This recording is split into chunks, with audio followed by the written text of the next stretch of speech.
In many parts of our communities, access to safe and dignified sanitation remains a daily challenge for people living with disabilities. The sanitation gap is not just about infrastructure, it's about inclusion, dignity, and change. This is the story of the Utulav pilot program, a step toward transformative wash solutions.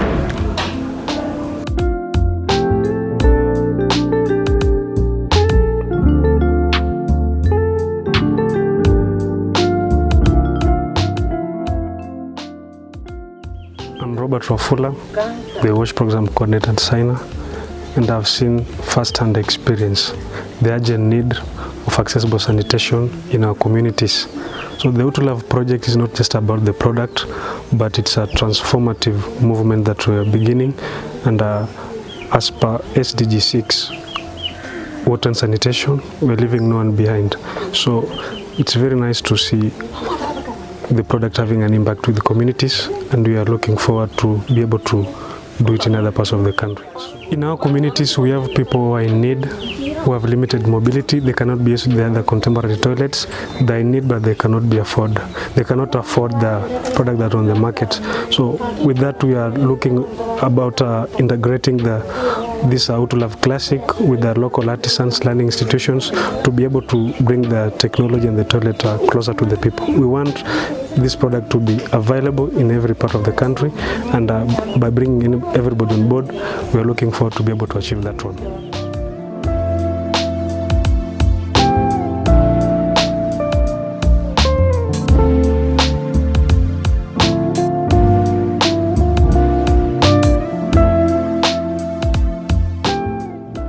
Hamjambo wote?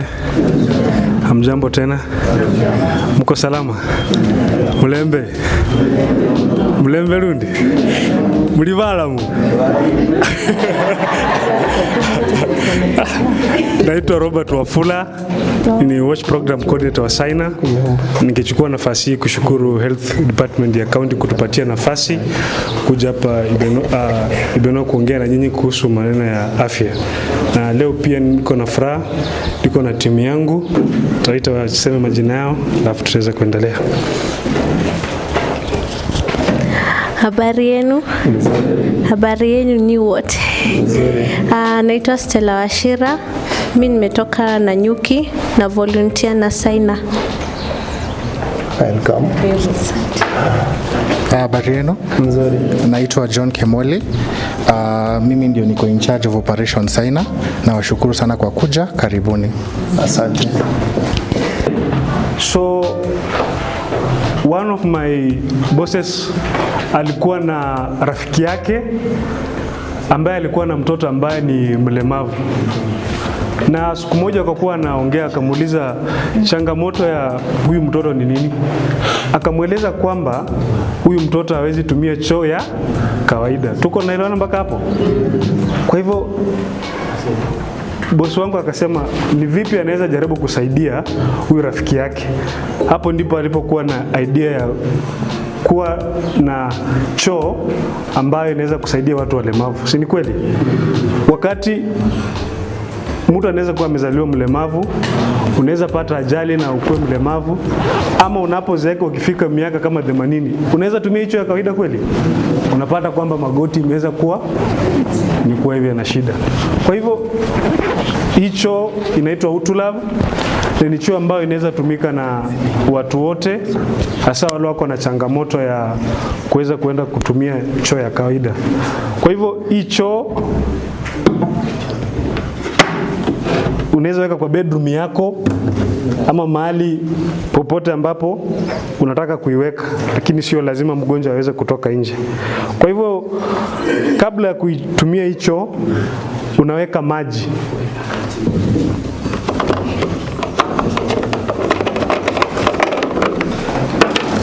Unafungua kifuniko, unaweka maji. Tumeona hiyo shimo. Unaweka maji. Hii kibuyu inabeba lita 15 ya maji. Lita ngapi? Ukishaweka lita zako za maji 15, unaifunika hivyo. Tuko pamoja mpaka hapo? Alafu unaifungua.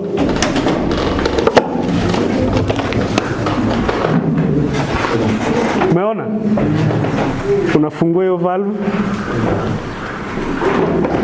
Kisha ule anayeitumia anakalia. Tuko pamoja? Tuko pamoja? So anafanya maneno yake, anamaliza, alafu ana flash.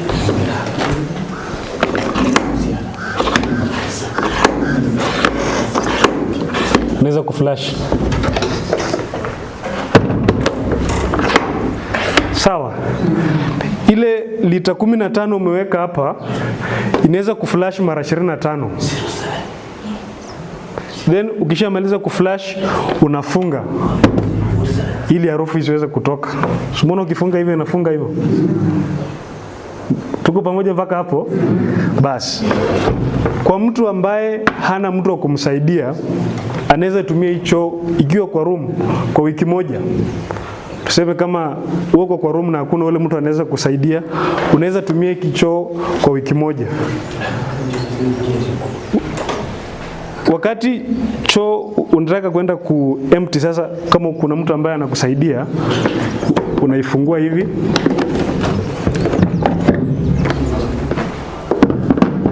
Tumeona hiyo? Kisha unaenda unabeba mtungi yako. Pole pole unaenda kwa choo, si ndio? Alafu unafanyaje? Unafungua na Sumone ni kibuyu. Lakini ukibeba inakaa kama laptop, si ndio? Hata kwa getu mgeni akikuja kama unaenda kumwaga atajua ni nini iko hapa kweli?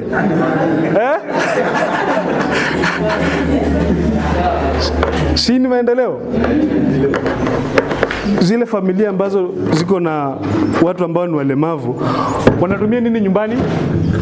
Ndoo na besheni, si ndio? Kwa nyumba mtu akishatumia akiweka kinyesi kwa ndoo ama kwa besheni, ukiwa sitting room, hiyo nyumba inaweza kalika. Hata uingie hapo hivyo ukipatiwa chakula huwezi kula, si ndio? But hicho unapoitumia, unapoifunga hivi haiwezi kuwa na harufu. Tuko pamoja? Kwa hivyo ukishamaliza kumwaga uchafu, unairinse. Jeffrey, kurinse inaitwa namna gani? Bas, unairinse alafu unamwaga. Then kuna hii baenza unaweka vifuniko 2. Hii iko na kazi 2. Kazi ya kwanza inazuia harufu. Si choo iko kwa nyumba. Wakati iko kwa nyumba haitakuwa na harufu yote. Na kitu ya pili pia itasaidia ku break down ile waste ambayo iko hapa ndani. Tuko pamoja? Bas, ukishamaliza tena unafunika hivyo.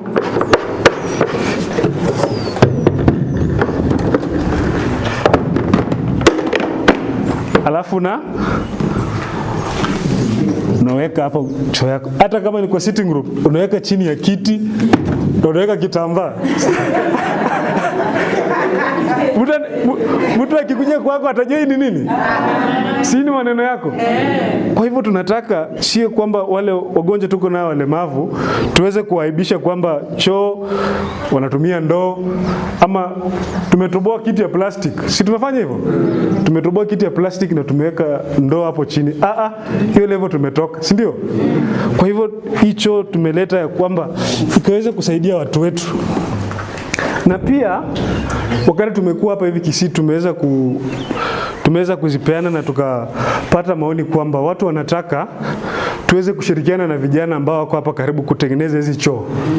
Kwa hivyo tukaenda Kisii Polytechnic, Keumbu Vocational na hii ya Keroka.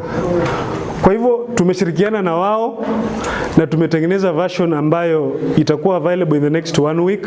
Ni choo kama hii lakini tumeweza kutengeneza na vijana wetu, si ndio? Tunataka hii choo, wakati unanunua hii choo, kijana amepata ajira na county pia imeweza kuendelea, si ni kweli? So hizi choo tutaanza kuzitengeneza locally hapa hivi, na vijana wenu ambao mmepeleka kwa hizi shule, si mnapeleka kwa hizi shule wapate elimu, watusaidie. Tunataka kwanza watutengenezee choo, si ni kweli? Kwa hivyo mtaweza kuomea hapo, kukiwa na maswali mtaweza kuuliza, lakini kabla nimalize, naona nyinyi mnaweza tengeneza serikali yenye inakuja. Si mnaona vile mambo inaenda? Msikia Matiang'i? Kwa hivyo Matiang'i akiingia msinisahau, si ndio? Simuona mimi mwakumbuka. Kwa hivyo vile tunataka kupanga maneno, mkumbuke iko jamaa ya Syna. Matiang'i akiuliza nani anaweza kuwa mtu wa afya, mseme mtu ya Syna. Tuko pamoja. Asanteni sana, mkiwa na swali tuweza kushirikiana. Thank you so much.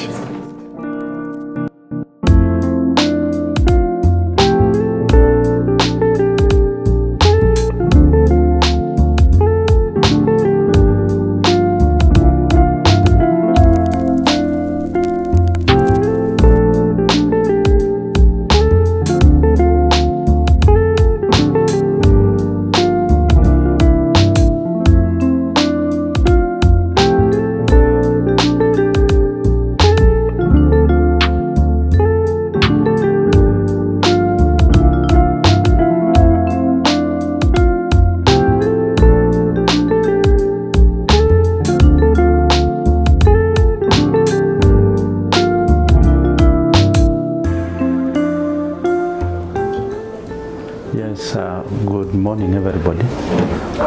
My name is Charles Machoka Mukono. I'm the Deputy County Public Health Officer. I assist the County Public Health Officer in coordinating public health activities within the county. Now, I understand you all know Utulav is one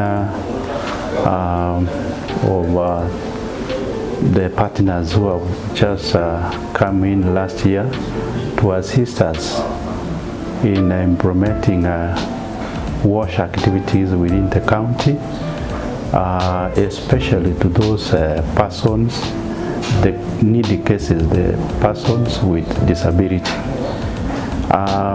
Currently, the county is implementing wash activities within 3 sub-counties, that is Nyaribari Chache, Nyaribari Masaba and South Mugrango. And this is where specifically Utulav is undertaking the same activities on wash activities within the county.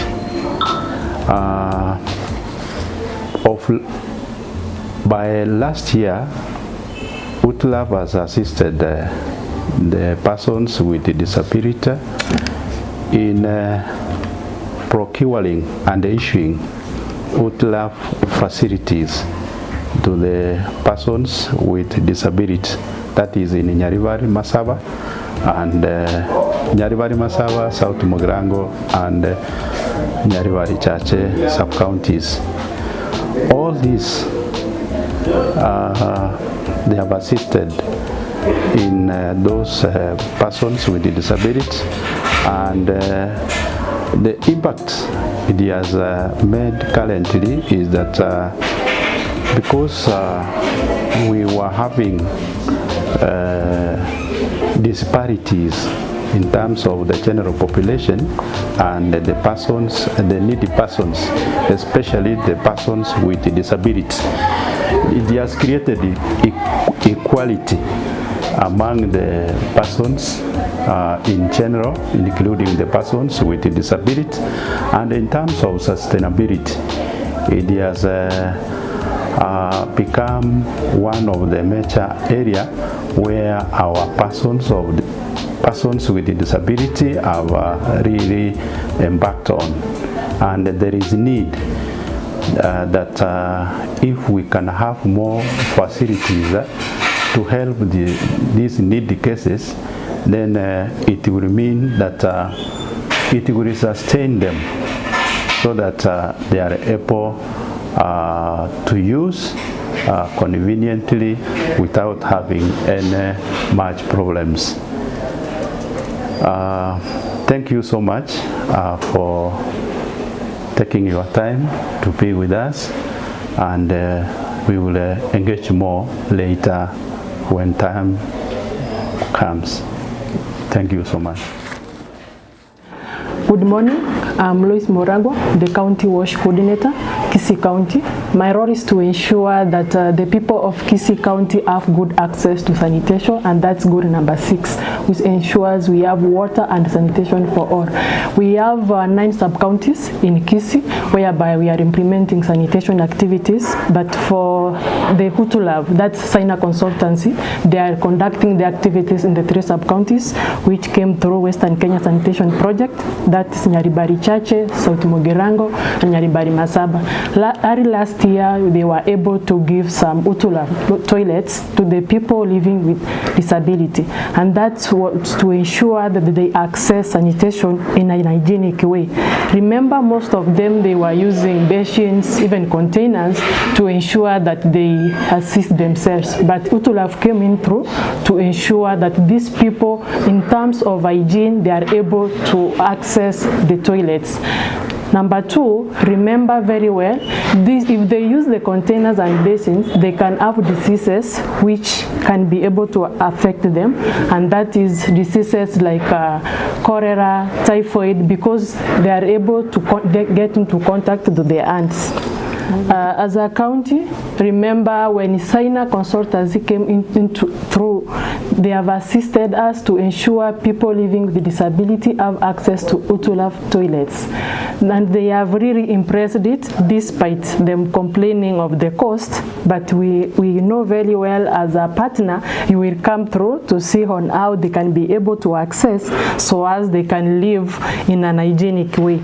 Number 2, when you came through, even some people, they didn't know that we have those toilets which are catering the people living with disability. Most of them, the toilets which we have in our communities, they only cater for all people, but not including the people living with disability. So through Syna consultancy, I think going forward, if you consider Kisii County as partnering with you, we can be able to embrace this technology, and our people will be able to use so as to prevent diseases which can be caused through using a basin, even a container, for those who are really affected with disability. My name is John Kemoli, co-founder and head of operations at Syna. At Syna, we are focused on inclusive sanitation, and we believe that innovation goes beyond just building toilets. It's about designing solutions for real challenges and real people. We have the Utulav, which is portable, comfortable, and offers a portability, comfort, and a proper way to dispose the waste, which makes it safe and dignified for the environment. Each journey comes with lessons, and our biggest lesson has been the feedback we've gotten from our pilot in Kisii. Through that feedback, we've been able to come up with Utulav Classic, which is a modular based toilet. This ensures that different components can easily be built, integrated, and are able to be assembled by the user with ease. Additionally, we have partnered with tertiary institutions to ensure sustainability and continuity. This means that in case a unit breaks down, we are able to have artisans on the ground repair, and this makes the community own the solution. Beyond the product, we are embedding several things in our approach, the first being BCC, that is Behavioral Change Communication Training. This ensures that not only do we offer a product, we train the users to ensure that they understand the need for the product and how to use it properly. Additionally, we have integrated technology into our solutions through a platform called Accessify. This offers users a way to assess their own spaces and ensure that these spaces are inclusive and accessible to everyone, and offers reports to be able to let them know what they can add to the spaces to make them more inclusive. You can be part of the sanitation transformation by learning about Syna, working with Syna, or understanding the products and services we offer. Thank you. Wageni wangu, karibu kwangu. Tunaitwa Jeni Majoka. Hapa ni kwangu. Asante sana wa kuleta hiyo kitu nasaidia inaitwa, lakini sisi ni ndogo. Nakaa tu huko na ndoo na sina mimi. Sasa sio kuwa na choo hiyo ndogo ya tini kabisa, inaitwa kwa Kisii magogo na sina sana, lakini sana wa kuletea hii sio kutumia. Naweka kwa nyumba yangu inakaa kabisa, sio kuchafuka. Inachafuka mnaona? Naweka kwa nyumba. Naambia watoto wangu sio usika ichafuke. Wageni wangu wanaenda tamu, lakini wanakuta mnakuta leo. Asante sana. Unaona hiyo ndogo. Nisaidie mleta tu, lakini sina pesa. Kuna wagonjwa. Saidi moja tu uko nayo. Hii saidi. Lakini saidi hakuna kitu mpaka kwa kichwa. Lakini kwa mdomo sawa. Nasikia uchungu. Madawa nasumbua sana. Nanunua kila siku. Naambia asante. Kwanza kabisa ningependa kualika wageni wetu. Asante kwa kufika. Kwa majina mimi ni Agnes Nyamusi Olina, CHP wa hiki kijiji inaitwa Taraja 2. CU yangu ni Taraja. Nasema asante kwa kuhudumia wagonjwa wetu ambao hawajiwezi. Mmewasaidia hata wanaposhindwa kuenda kwa ile haja ndogo ama haja kubwa, lakini mmewasaidia sana. Si mmoja, ni wengi wamesaidika sana. Tungependa kama ni uwezo wetu muendelee kusaidia wengine. Hiyo ndio ombi letu. Asante sana kwa kazi nzuri. My name is Juliet Aminga. In caregiving, toileting has become a very big issue.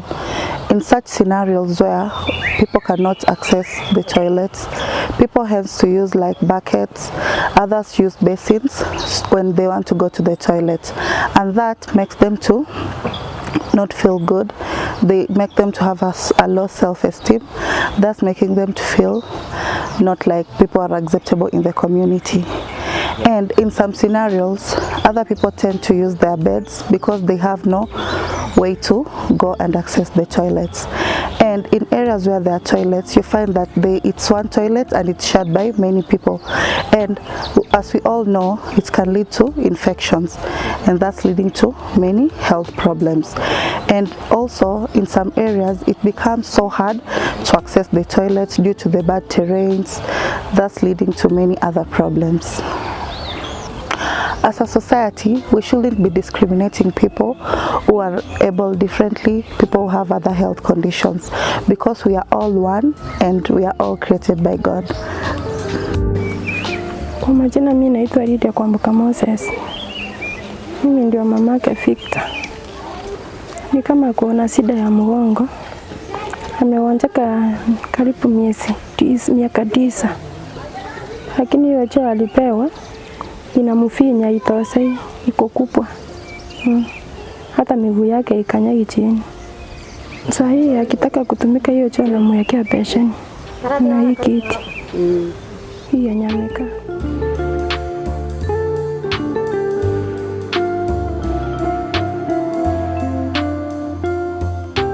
So for Victor's case, he just had a normal life till 2016. That's when he started being sick, as the mothers explained. So he cannot be able to use the other toilets, and he cannot sit for a long time.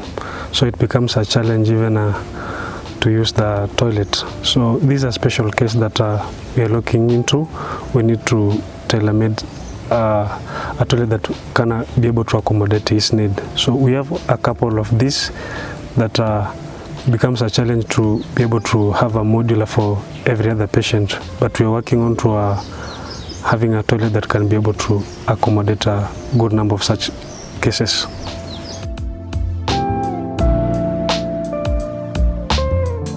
Hello everyone, my name is Stella Washira. I'm a volunteer with Syna. The reason why I am volunteering with them is because I love the work they are doing. They are taking care of people who've been neglected by the society for a long time. The very sick people, the elderly and those who are people with disabilities. So the fact that they were able to notice the problem and come up with a solution is the best thing that is currently happening. The fact that Syna has been able to detect the people that really need help in our society, people living with disabilities, the very sick and the elderly, is a very good thing. I am currently an intern, a software engineer intern, and one of our tasks is to look for the needs in the society and how best to take care of them. And what Syna is doing is already a step forward to what I would want to do in future. So thank you much, Syna, for giving me this opportunity to be your volunteer.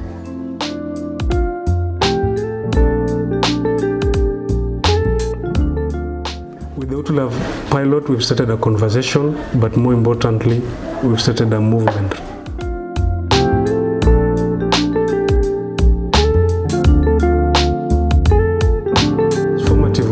Means putting people at the center, their dignity, their lives, their futures.